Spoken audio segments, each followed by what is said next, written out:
ဒီမဟာမြိုင်ကမ္မထမ်းကျောင်းဝါကျောင်းဆရာတော်ဥပန္နိတသည်2000ခုနှစ်ဇန်နဝါရီလ9ရက်6ရက်9ရက်နေ့များမှာကဘာအေးစီရီရင်မြင်မှာညစဉ်9နာရီမှ10နာရီအထိဝိပဿနာလျောက်ထားပါသည်ရှင်မြတ်ဗျာ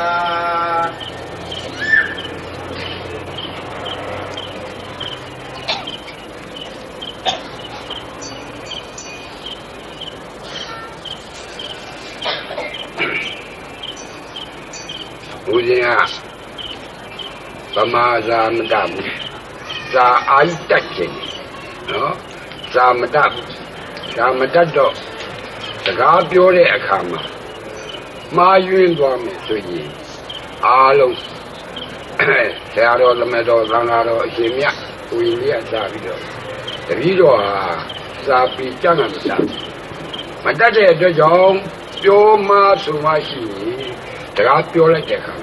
ပြီးတော့အားလုံးတောင်းပါပါလေ။နောက်ဒကာဓမ္မ9ရက်သား9ရက်သမီးအပေါင်းများသီလရှင်ယောဂီပုဂ္ဂိုလ်များဒကာကြီးတွေဒကမကြီးတွေအကုန်အပေါင်းပေါ့ဗျာ။ဥပန္တိတာကပြောသွားတဲ့စကားတွေဟာဗမာစာကောင်းကောင်းမတတ်တော့ပြောမှဆိုမှရှိရင်ခွဲလို့ပါတဲ့။ပညာနဲ့ပရမတ်အတ္တနဲ့အနတ္တအတ္တကိုသဘောလေးနဲ့ပြောသွားပါမယ်။ဒါကြောင့်သဘောရဲ့အတိလေးကဥပန္နိတပြောတာကိုမယုံနဲ့အောင်လေးလာပါသုံးသပ်ပါစုံစမ်းပါမင်းများပါဥပန္နိတပြောသွားတာကိုမှရှိတဲ့အတိကိုပြောသွားတာငါမှလည်းရှိတယ်သူမှလည်းရှိတယ်ဒီအတိကိုပြောသွားတယ်အတိတရားခေါ်တယ်အဲ့ဒါလေးကိုဦးကြီးရဲ့သဘောလေးကိုခင်ဗျားတို့သဘောလေးနဲ့ပြောပြမယ်ဘုရားကလည်းဟောတာလေကံကိုဟောတာလေတပ်ပြီးအလုံးစုံသောသင်္ခါရအတ္တတဲ့တပ်ပြီးအလုံးစုံသောသင်္ခါရဒုက္ခတဲ့တပ်ပြီးအလုံးစုံသောသင်္ခါရအနတ္တတဲ့ဒါကံကိုဟောတာ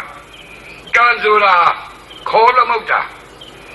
အာယုံကိုမပယ်နိုင်တော့သွားဆွဲတာနော်သွားဆွဲတာဝေလူဆွဲတယ်ဘာကြောင့်အာယုကိုမပယ်နိုင်တယ်ကိုယူတဲ့အယူကအမှတ်နဲ့ယူတယ်ပါဠိလိုတင်ညာခေါ်တယ်ဒါအာယုနော်အာယုကြောင့်ကံနေဖြစ်တာဘယ်ကံဖြစ်တယ်မနောအတွေ့အာယုကဖြစ်တယ်အပြေးအာယုကိုတင်ညာနဲ့အမှတ်နဲ့ယူတဲ့အတွက်ကြောင့်သင်္ခါရဖြစ်တယ်တပ်ပြီးလုံး